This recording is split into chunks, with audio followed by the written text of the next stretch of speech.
Have you ever felt that your open heart is less of a gift and more of an open invitation for predators?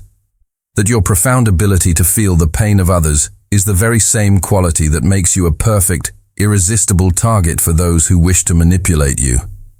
If you are an empath, if you feel the world with an intensity that others cannot comprehend, then you know this curse intimately. You feel everything, and because you feel everything, you are uniquely vulnerable to those who feel nothing at all. The manipulator, the psychic vampire, is a hunter of emotional openings. They search for the cracks in a person's armor, and the empath's heart seems to be a wide-open, unguarded gate. The great psychologist Carl Jung once wrote, "He who looks outside dreams. He who looks inside awakes." The empath, in their beautiful, tragic compassion, spends so much time looking outside, feeling the emotional state of others, that they often forget to look inside, to check their own defenses, to guard their own soul. But here is the truth, the secret that Jung's work revealed, that turns this entire dynamic on its head. Your sensitivity is not a weakness. It is a weapon. It is a highly advanced psychic radar system. The manipulator instinctively attacks you at your strongest point because they know, on a primal level, that this is where your greatest power resides. Their first and most important mission is to convince you that your greatest gift is, in fact, your most shameful curse. And to do this, to keep you from ever realizing the power you hold, the manipulator uses a very specific tactic designed to hijack your empathy and turn it against you.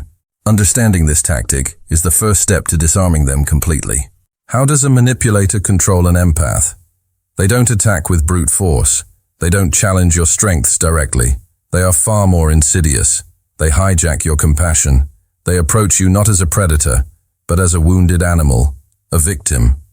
This is the classic strategy of the covert manipulator. They weave elaborate narratives of suffering, of injustice, of how they have been wronged by the world, by their exes, by their family. They present themselves as fragile, misunderstood, and desperately in need of a kind soul who can finally understand their pain. And you, the empath, feel this pain, even if it's manufactured, like a physical blow. Your instinct, your very nature, screams at you to help, to soothe, to heal. You feel compelled to step in and save them. And here is the cruel psychological reversal. You believe you are helping a person in need, but you are actually feeding an addict. Their drug of choice is your energy, your attention, your power, your light.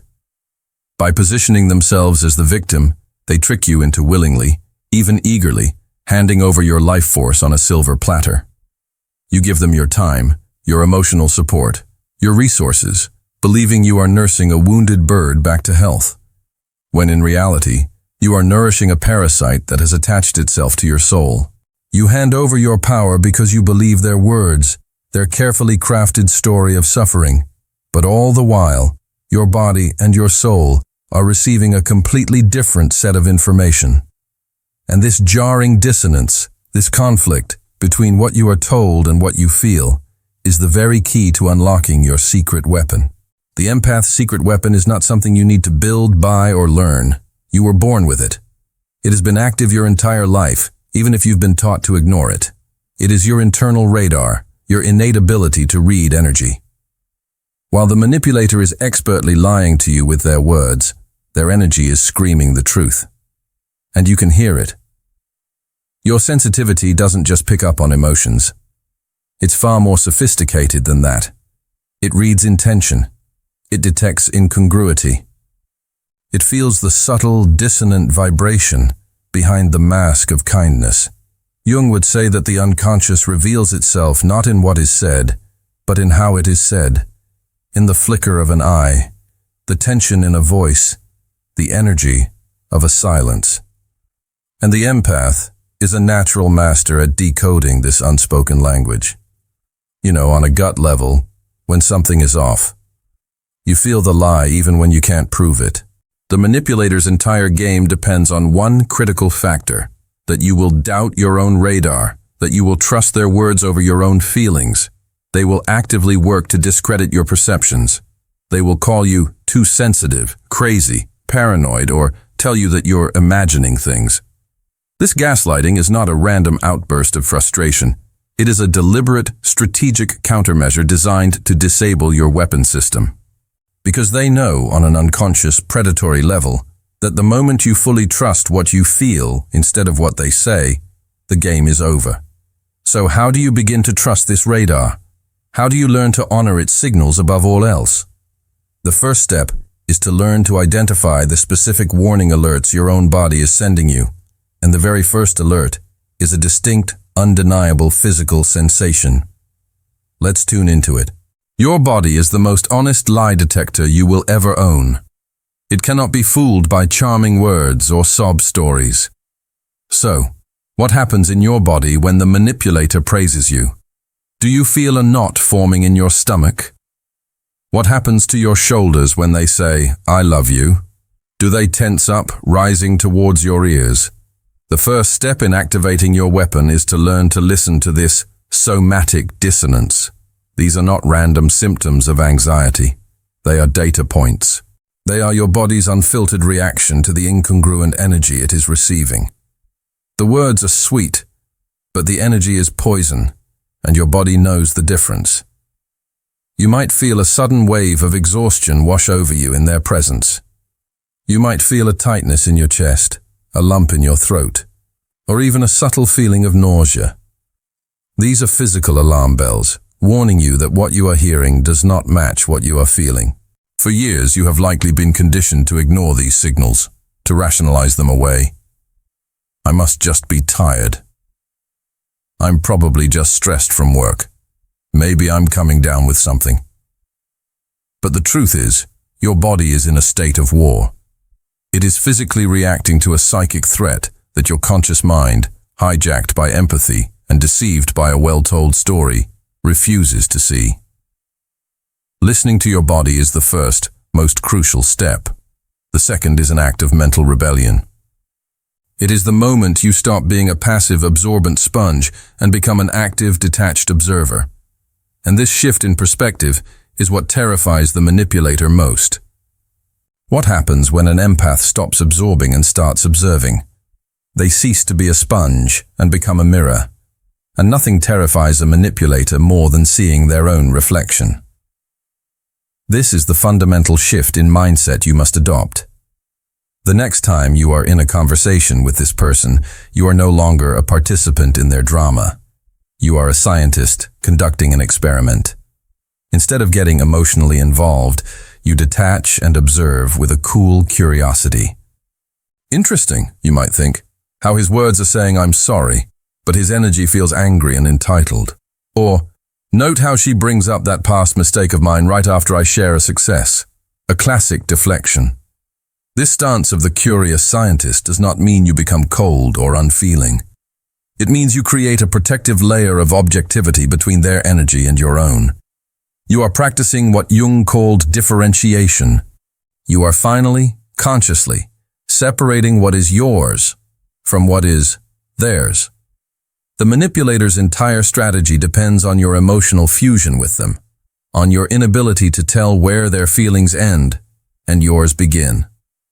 When you differentiate, when you create that space of observation, they lose their grip. They can no longer plug directly into your emotional circuitry. Their attempts to trigger your guilt or your compassion become fascinating data points in your experiment, rather than painful blows to your soul. This differentiation is the beginning of your sovereignty.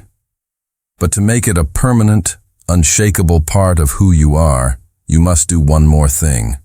You must integrate your own shadow. And the empath's shadow is the very thing they have been taught their whole life to fear. What is the shadow of an empath? It is not cruelty. It is not malice. The empath's shadow is their power. It is their righteous anger. It is their unapologetic ability to say no. It is their healthy, necessary selfishness that prioritizes their own well-being. Your secret weapon is only fully activated when you finally make peace with your own darkness. For your entire life, You have likely repressed these parts of yourself to be seen as good, kind, and easygoing. You swallowed your anger to keep the peace. You ignored your own needs to meet the needs of others. You avoided setting boundaries for fear of being called selfish. But Jung taught a crucial lesson. That which we repress does not go away. It controls us from below.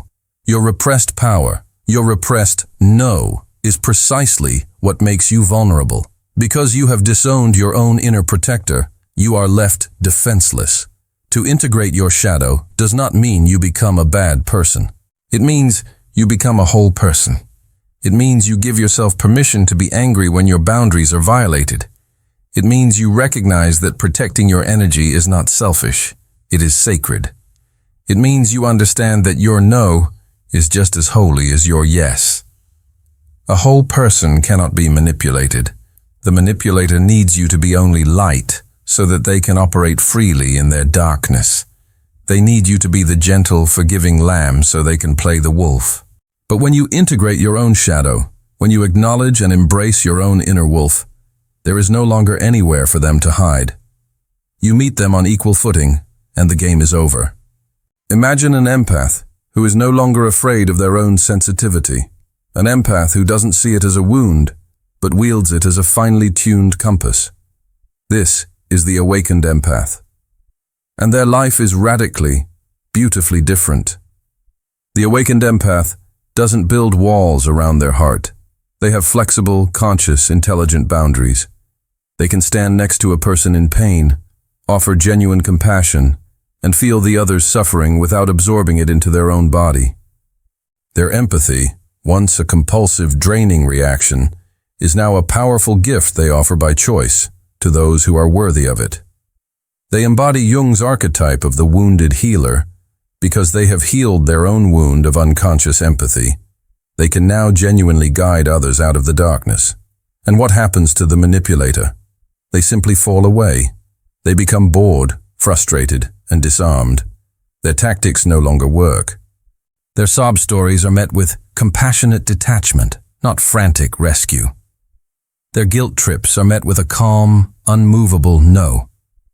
They cannot feed where there is no longer a free meal. In the space they leave, new relationships begin to blossom, connections built on mutual respect, reciprocity, and authentic vulnerability.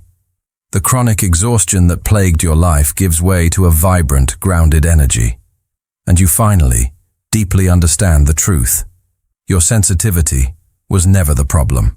Your unconsciousness of its power was. The empath's secret weapon was always there, polished and waiting, ready to be claimed. Now, I want to hear from you. What was a moment in your life when you felt your internal radar screaming a warning about someone, even if your logical mind was still making excuses for them? Share your experience in the comments below. Let's validate each other's perceptions. And if you are ready to finally transform your sensitivity from a vulnerability into your greatest superpower, subscribe to this channel.